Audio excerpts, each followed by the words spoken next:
Conventionality is not morality. Self-righteousness is not religion.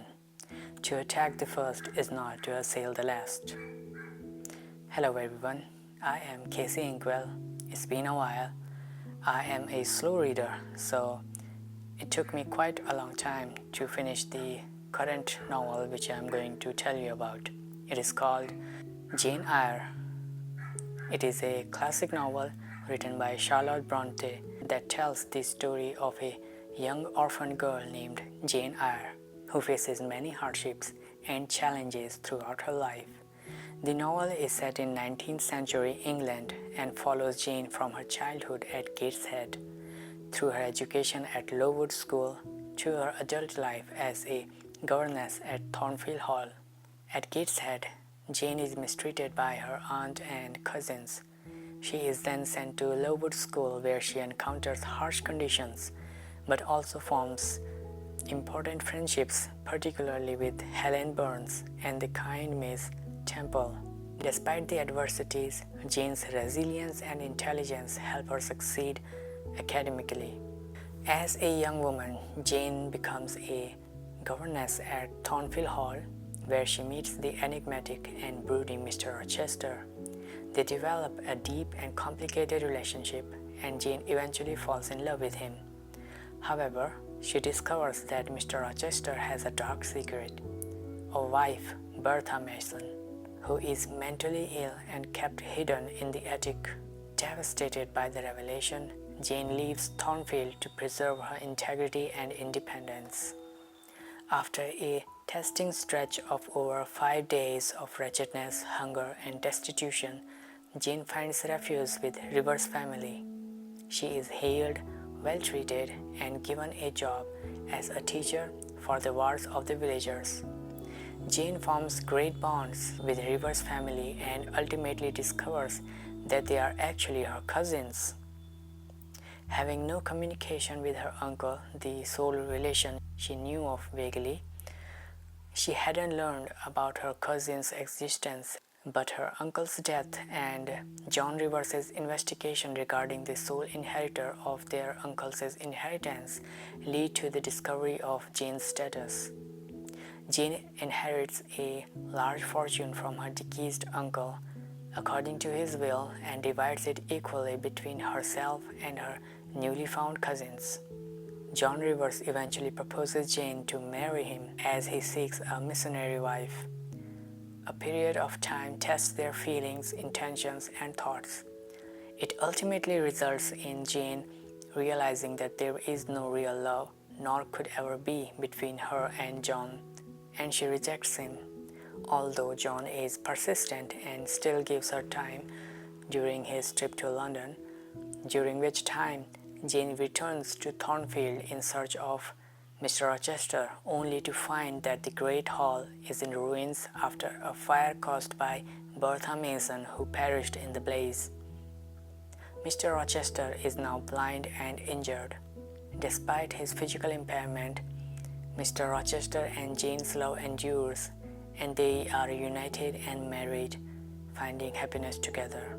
There are several important characters in this book. Mr. Edward Rochester, he is the master of Thornfield Hall, wealthy, brooding, and enigmatic man with a dark past. He forms a deep connection with Jane, and their relationship becomes central to the story. Saint John Rivers, a clergyman who befriends Jane after she leaves Thornfield Hall. He is dedicated, self-sacrificing, and ambitious, with a desire to become a missionary. He proposes to Jane, but their relationship remains platonic. Mrs. Reed, Jane's cruel and abusive aunt, who raises her at Gateshead Hall after her parents' death. Mrs. Reed treats Jane harshly and sends her to Lowood School to get rid of her. Helen Burns, Helen Burns, Jane's close friend at Lowood School. Helen is kind, patient, and deeply religious, providing Jane with comfort and guidance during her difficult time at this school. Helen's untimely death from illness deeply affects Jane. Bertha Mason, Mr. Rochester's first wife. She is kept in secret at Thornfield Hall due to her mental illness.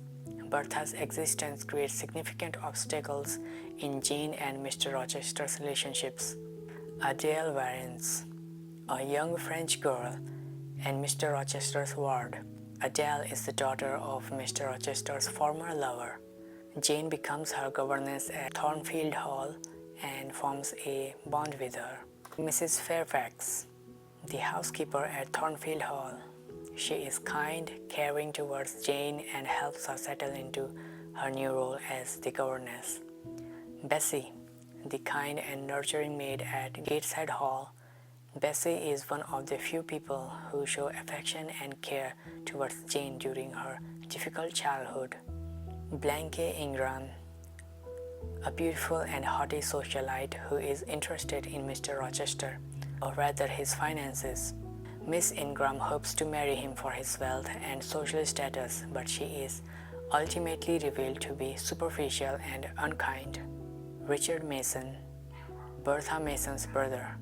Richard arrives unexpectedly at Thornfield Hall and reveals Mr. Rochester's secret about his marriage to Bertha, which causes significant turmoil for Jane and Mr. Rochester.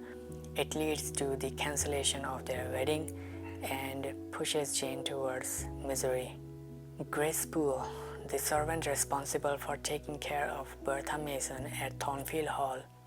Grace's mysterious behavior and the strange noises coming from her attic initially create suspense and intrigue in the story.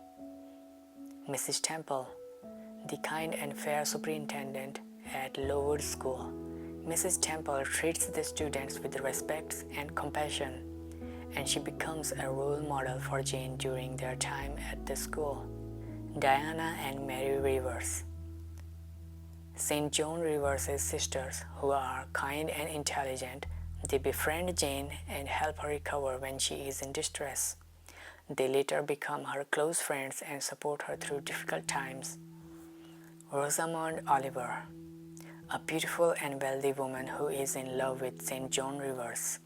Despite her feelings for him, St. John does not reciprocate her love because he is focused on his missionary ambition. The novel explores themes of social class, morality, gender roles, and the quest for identity and love. Jane Eyre's character is celebrated for her strength, independence, and moral conviction, making her a timeless heroine in English literature. Thank you for watching this review. I will see you in the next one.